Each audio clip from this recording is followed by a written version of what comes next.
Hi, I'm Tim, welcome to our channel, and thanks for logging on. If you enjoy these videos, do me a favor and subscribe to our YouTube channel right here at Watchbox Reviews.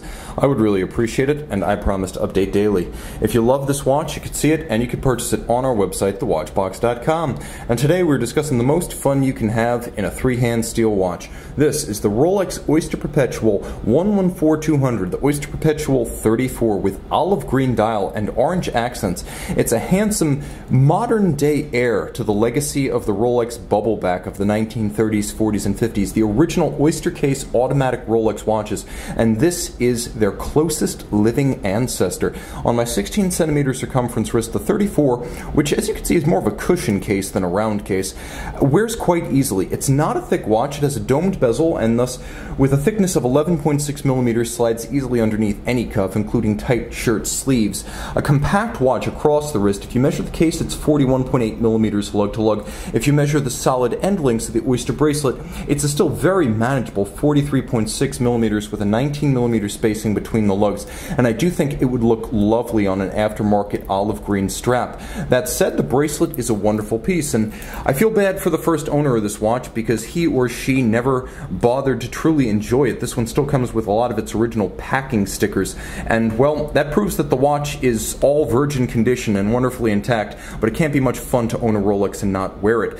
You're going to wear this watch, right? Good. Okay. Satin finish across the top of the links. You can see the Oyster bracelet, quite solid.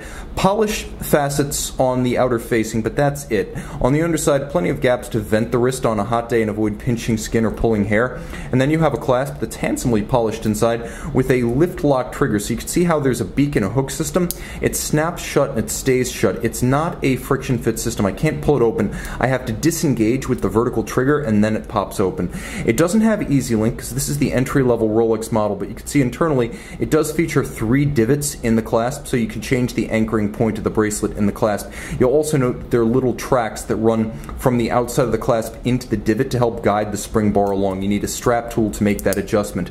You can see more removable links fixed by screws roll back to the case. Handsome case design. This is the case that you'll find on the Oyster Perpetuals, the Datejusts, the Date-8s, even a little bit the Yachtmasters and the Daytonas. All the watches that haven't gone over to the Super case have this profile. They're graceful, traditional, and they have a handsome compound curvature that makes them feel sinuous and sexy in a way the blockish Super case can never be.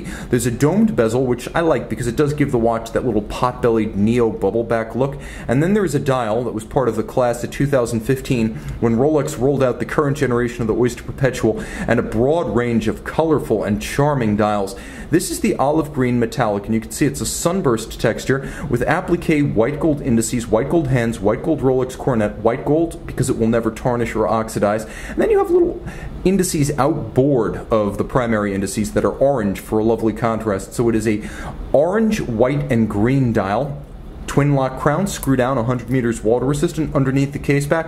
Rolex manufactured caliber 3130, 31 jewels, automatic winding, bidirectional, silent action, 48-hour power reserve, 28,800 vibration per hour beat rate. When you thread out the crown, there is a stop seconds function so you can synchronize the watch to a reference time.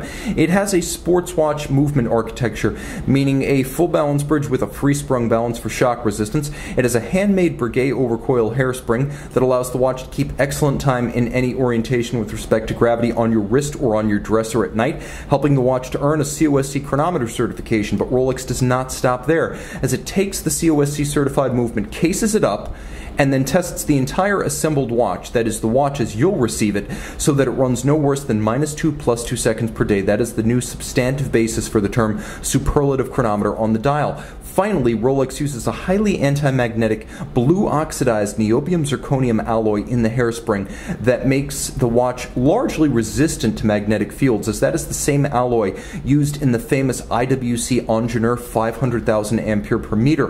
Rolex doesn't make that kind of claim, but is the same material. It's known as Parachrom Blue. The timepiece, wonderfully versatile. I can recommend it for a huge range of wrists, including wrists as small as 13cm circumference, but I can also recommend it for wrists as large as 17cm circumference. It's a punchy, fun, and charming little watch with immense character. See it and make it yours on the Watchbox.